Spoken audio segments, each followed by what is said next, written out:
Sud Radio Découverte Tourisme, Stéphane Zeremeta. Et oui, tout à fait, Jean-Marie. Aujourd'hui, nous allons à Montbéliard, dans l'est de la France, entre Besançon et Mulhouse. Bonjour Stéphane. Bonjour Jules.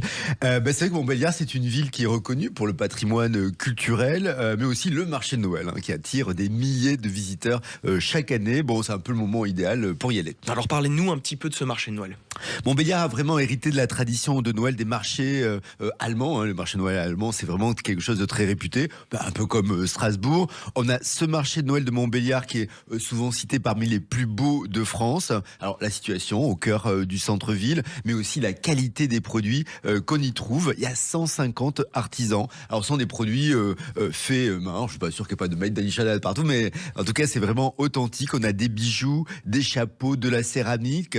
On va aussi déguster des spécialités régionales. Alors, on connaît tous la saucisse de Montbéliard, c'est l'occasion. Moi j'adore aussi la concoyote. Ça c'est vraiment le fromage à pâte molle vraiment typique de la Franche-Comté. Et il y a toute une allée gourmande en fait dans ce marché de Noël. Alors elle est réservée à des spécialités. Il y a un passe gourmand d'ailleurs vendu par l'Office du tourisme, 8 €. Vous avez 3 dégustations salées et un verre de boisson chaude, c'est important. Chaque année, le marché met à l'honneur une destination. Cette année, c'est la Normandie.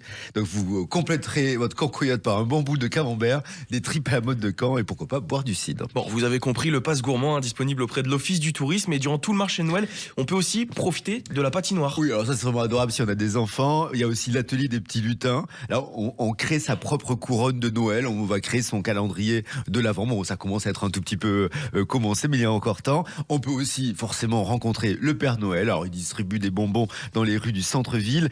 Alors là, on est à Montbéliard. Donc il est accompagné d'un personnage très célèbre dans la région. C'est la tante Héry. C'est la bonne fée du pays de Montbéliard. Et chaque année, elle quitte sa grotte. Alors c'est juste pendant le temps de l'Avent. Elle arpente aussi les rues de Montbéliard. Alors elle est dans un costume de paysanne. Elle est avec un âne. C'est facile de la reconnaître. Elle donne des conseils de sagesse aux enfants. Bon, après distribue un tout petit peu des papillotes. Il faut bien quand même que ce soit très attractif. Bon, mais quand même, il y a un truc qui est vraiment très intéressant quand on est à Montbéliard pendant toute cette période, c'est les illuminations. C'est vraiment superbe et ça permet de vraiment découvrir le patrimoine sous un autre jour. Ah tiens, d'ailleurs, qu'est-ce qu'il y a d'autre comme monument qu'on peut voir à Montbéliard ? On va en visite faire le château des Ducs de Wurtemberg. Alors c'est vrai que pendant Noël, la période là, il brille de mille feux. C'est assez étonnant. C'est un château qui remonte au XVIIIe siècle, qui appartenait à la famille Wurtemberg, qui a gouverné la ville pendant 4 siècles, même quand elle était sous domination allemande. Elle est devenue aujourd'hui un musée et donc il y a plein d'œuvres qui retracent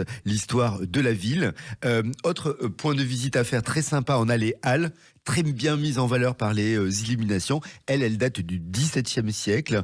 C'était un peu sur la base des halles qui étaient là avant, qui étaient en bois. Et là, très régulière, très symétrique. Bon, c'est un peu typique du style de la Renaissance germanique. Et côté musée, qu'est-ce qu'on peut trouver ? Alors, en plus du château des Ducs de Wurtemberg, il y a aussi le musée Hôtel Bernier-Rossel, lui aussi illuminé en fin d'année. On est dans un superbe hôtel particulier. C'est un peu la vie bourgeoise du XVIIIe, XIXe siècle. Bon, d'ailleurs, il y a tout le mobilier. C'est que Montbéliard, on n'y pense pas vraiment. Ça fait pas partie des classiques des marchés de Noël. Mais pour ces jours en fin d'année, c'est vraiment génial. Et ben voilà, le rendez-vous est pris. Il faut aller à Montbéliard pour le marché de Noël.